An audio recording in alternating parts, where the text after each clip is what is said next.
पायल ने अपने पति को करोड़पति बनने का एक ऑफर सुनाया और कहा कि हम 1 साल में करोड़पति बन सकते हैं। पायल के मालिक ने पायल को करोड़पति बनने का ऑफर दिया था, जिसे सुनकर पायल की नीयत बदलने लगी थी। पर उसके मालिक ने मांगा भी ऐसा था जिसे पायल देने से मना कर रही थी, क्योंकि वो पहले से ही शादीशुदा थी। पर पायल ने अपनी गरीबी देखी तो उसका मन करोड़पति बनने को करने लगा और यही स्कीम पायल ने अपने पति को बताई थी। पर उसे समझ नहीं आ रहा था कि वह पायल को क्या जवाब दे। शायद उसका पति भी पायल की तरह उलझ गया था। काफ़ी देर सोचने के बाद पायल के पति ने कहा, ठीक है, तुम अपने मालिक की बात मान लो। असल में पायल के मालिक ने पायल से यह कहा था कि वह बे औलाद है और उसकी बीवी बांझ है और वह अपनी बीवी को छोड़ नहीं सकता, क्योंकि सारा कारोबार और दौलत उसकी बीवी के नाम है। उसको खूबसूरत बच्चा चाहिए, इसलिए मैं तुम पर ज़्यादा जोर दे रहा था। अगर तुम शादीशुदा ना होती तो बच्चा होने के बाद मैं तुम्हें तलाक ना देता और तुम मेरे साथ रह जाती। मुझे सिर्फ औलाद के लिए तुमसे शादी करनी है।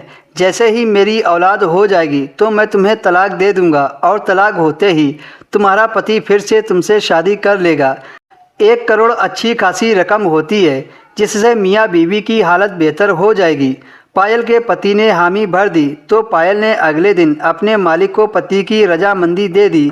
फिर पायल के पति ने पायल को तलाक दे दिया और मालिक ने पायल से शादी कर ली। शादी के बाद मालिक पायल को अपने घर ले गया। उसकी बीवी बहुत खूबसूरत थी, लेकिन पायल को देखकर अपने चेहरे का रंग गुस्से से बदल लेती थी। वह पायल को मजबूरन बर्दाश्त कर रही थी और पायल को अपने मालिक से प्यार न था। पायल का मकसद भी पैसे वसूल करना था। अभी पायल की शादी को 2 महीने ही गुजरे थे कि वह उम्मीद से हो गई।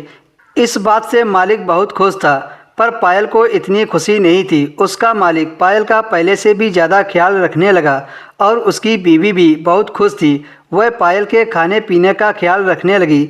वह रोज़ पायल को जूस पिलाती थी। पायल एक एक दिन महीने गिनकर काट रही थी ताकि जल्द से जल्द बच्चा हो जाए और उसकी जान छूटे और उसे पैसे मिले, ताकि बाकी की बची ज़िंदगी अपने पति के साथ ऐसे गुजारे।